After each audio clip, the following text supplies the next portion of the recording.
Bonsoir à vous. Bienvenue pour cette nouvelle série d'histoires maléfiques. 12 contes de Noël horrifiques sortis tout droit de mon imagination débordante. J'espère que vous êtes prêts pour le voyage. Si à la fin de chacune des vidéos vous avez aimé, n'hésitez pas à liker, à commenter, à partager et surtout, si ce n'est déjà fait, à vous abonner. Je vous laisse découvrir donc ces toutes nouvelles histoires maléfiques.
Comme tous les ans, le même rituel en fin d'année.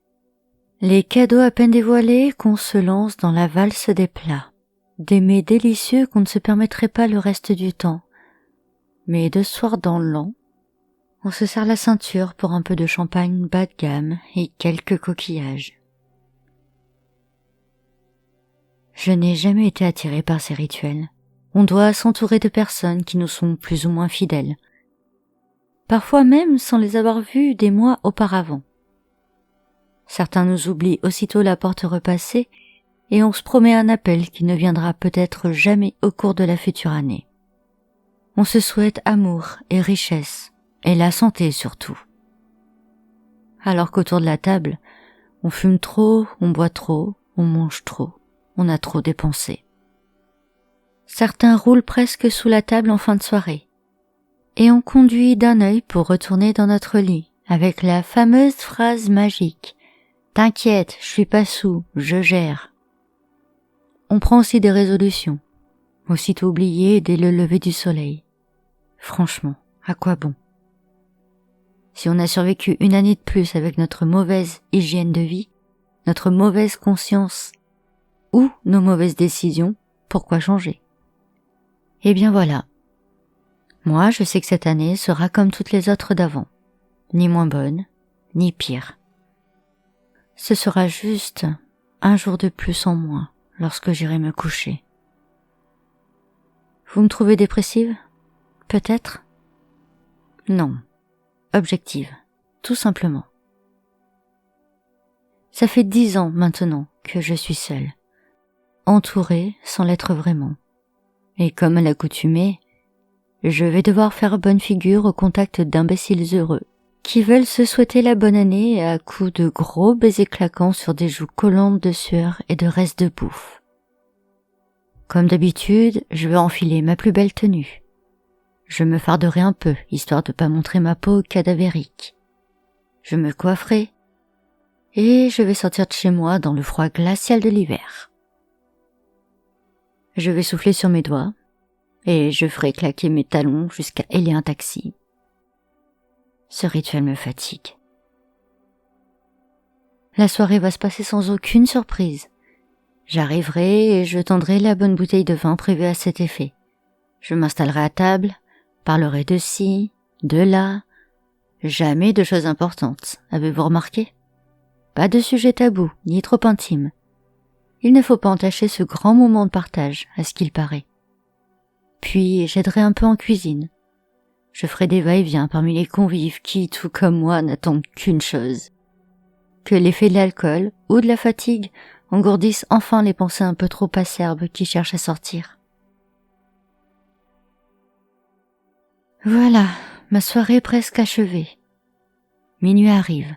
Paillettes, cotillons et grandes embrassades. Je déteste ça. Ce contact.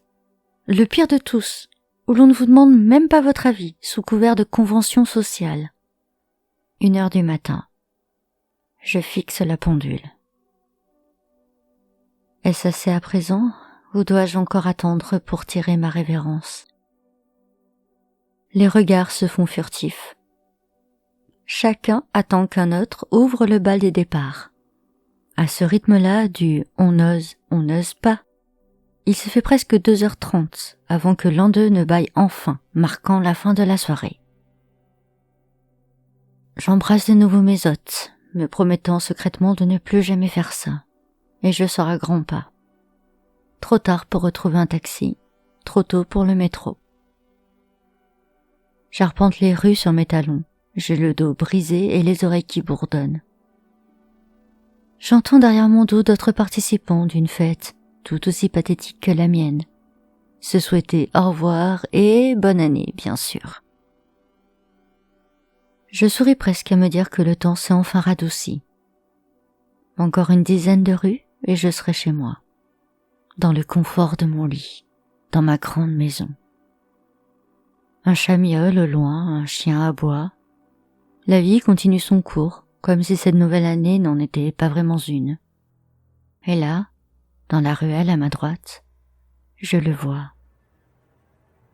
Un homme pauvrement vêtu, crasseux, qui me fixe du regard. Je n'accélère pas, je ne dévie pas. Je reste comme je suis, en faisant de simples pas. Je l'entends dans mon dos qui s'extirpe de son carton de fortune. Je sens son odeur nauséabonde qui se rapproche, en m'enveloppant doucement. Il tente de me rattraper et je ralentis presque. J'aime à savoir qu'il se croit tout-puissant. Sa main se pose brutalement sur mon épaule et il essaie de me plaquer contre le sol. Mon argent, mon corps, les deux. Il tente de me prendre quelque chose, mais il n'en aura pas le temps. D'un simple éclat de lumière dans une nuit froide, j'enfonce ma lame pile sous son visage, traversant presque de part en part sa bouche et son nez. La lame ressort derrière l'orbite gauche après l'avoir crevé au passage. Le pauvre vieux. Il n'aura même pas fait une année de plus. Je me dégage et reprends mon arme, puis vérifiant qu'aucun fêtard ne traîne dans la rue, j'abandonne le corps là, après lui avoir ôté quelques morceaux de chair. Ce soir, je n'en ferai pas plus. J'ai juste envie de me faufiler dans mon lit pour rencontrer le sommeil. J'arrive enfin, et alors que je pensais en avoir terminé de cette longue nuit, j'entends les coups contre la porte, au fond de la cuisine.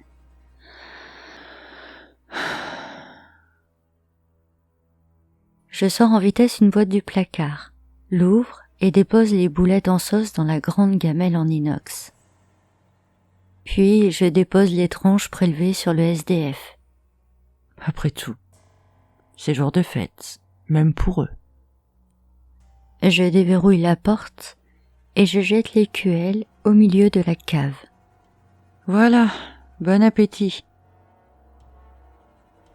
Je m'apprête à refermer lorsque j'y repense. Ah, oui, et bonne année. Du fond de la cave montent 3 petites voix. Bonne année maman, bonne année maman, bonne année maman.